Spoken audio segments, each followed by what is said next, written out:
Hey YouTube, Dawson Ryder here. Welcome to my review for Power Rangers Prime 3 finally. I am uber late on this one, even from when I'm recording it. I know it's not going to come out till like 3 or 4 days after I'm recording it, because Superhero Time and Red Ranger Adventure has to come out first. But I completely forgot about this coming out, and then around the time I remembered it, it was like right before the Go Dude Your press conference. So then the Go Dude Your press conference stuff happened, and I forgot about it again. And then I remembered after I was recording Superhero Time, so I'm like, oh crap, I should read that. So I'm sorry, I'll try to be better about that in the future. These are like lower viewership anyway, but I still like to talk about the comics because it's one of my favorite things. But yeah, great issue. Maybe my favorite issue so far in regards to things happening. You start off by establishing that this museum is kind of closely guarded by Eltar in terms of knowledge. Sets up that there's like, I think, power corn fragments there. Classic. And you have kind of an all road leads to situation where we're following our main characters and they're trying to figure out how to help Lauren. Valentina is very much like not against it, but she's the one that's like, this is trouble. I want to get rid of this as fast as possible. And they're like, how do we help you? And she's like, I need to be able to morph again. Like, where do we go? And he says, like, I know a place. And then they flash to the command center, and you assume that's going to be the place, but it's not. That's actually not where they're going. It's where Rita is currently, where she's brought by Bulk, and she realizes there's nothing there at all, and she kind of like burns it down. And the best part about it, and the best part about, I almost just said the episode because I'm used to reviewing episodes, but was RJ showing up, my favorite Power Rangers character of all time, as like effectively a yoga guru at this peace place. I thought was really fun. It also reminded me of recently this year, a couple of friends of mine recommended to me the show The Beef, or is it The Beef or is it just Beef? But Beef's in the title. It's starring Glenn from The Walking Dead, and the command center is in that. It's just like this museum house or mansion that one of the characters' bosses owns, and I watched it at the recommendation. I'm like, it was a great show, and also, by the way, I've been to that house, and I had like photos from when I was at Morphicon, so I don't know, random little story there in the middle, but I thought that was fun. I liked that. I liked the misdirect. It felt very TV-like. Like, it felt like something you'd see in TV where they're like, I know a place, and then it segues to the shot of the command center, and it winds up not being where they're going. Because, of course, where they're going is actually the museum, where Rita and all the to-be-soon Rangers show up in conflict, and Lauren's seeing her again for the first time, and they start fighting.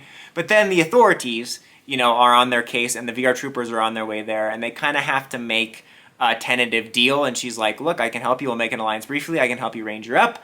And she uses the resources there to start transforming her into the red, I presume, Tyranno Power Ranger, but she calls Power Rangers Prime, which I'm curious if now that means the title is, she's like the first Ranger in this world in a long, long time. So she's going to be the Prime Ranger, possibly to the start of a new generation Rangers. But really cool to finally see that. I honestly thought they were all going to get the powers because they're all there. They had a little panel of them color coding who's going to be who. But it makes sense it's only her to start, but I'm glad we're finally getting the ball rolling on that. One last thing I wanted to talk about was a couple lines Rita said. One that's just interesting, and the other one is maybe reading too much into it. But one, she mentions that she was infused with grid energy, just like she was in the main comics. They made a point about how Zordon and, I'm also the Magnet Defender, the Phantom Ranger infused her with grid energy to protect her from Dark Spectre's possession, which was a big thing in the comics for a lot of the arcs. So that's true in this universe too. And she obviously looks different. She kind of looks like a hybrid between Rita and the Mystic Mother, but like evil. And it was interesting for two reasons. One, because she's like, oh, it was meant to keep me on the good path, but it didn't stick because obviously she's not, you know, that good. It doesn't seem like she's 100% evil though. I mean, I know she's done some evil stuff, but I feel like they're positioning her to be a reluctant mentor to the team somehow. I don't know. I think this is an interesting dynamic. Interesting dynamic. Damn it, Go Sager. Anyway, the word dynamic is seriously ruined. Whenever I say it, the word, I say that out loud, or if someone else is saying the word dynamic to me, in my head, I'm hearing the tense odor.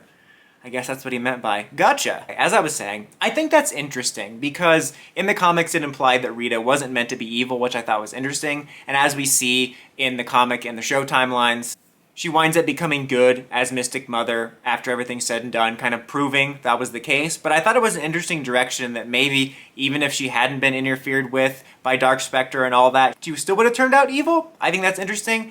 There's also a line where she asks Bulk what happened to this world. Now that could simply imply like she's been trapped a long time and like a lot has happened, and that is probably the case.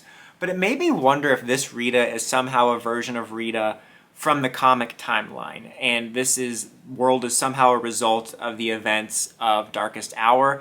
I just feel like I'd be shocked if Darkest Hour didn't come back at some point as somehow tied to this world. That could be me reading too much into it, but either way, even if it is just even if Rita was exposed to the grid, it didn't make her good, I think that's interesting in and of itself. Still really enjoying this. Such a cool direction for the series where it's kind of MMPR leaning with the designs and the Rita of it all, but it's using elements from all these different series. You know, we have RJ in here, we got Lauren in here, we got the frickin' VR Troopers, we even have a Super Megaforce thing with Orion. So, super cool, really enjoying it. Let me know what you guys think in the comments as always. Until next time, don't forget to like, comment, subscribe, and climb the steps and ring that bell to get notifications for my videos. Dawson Ryder, signing out.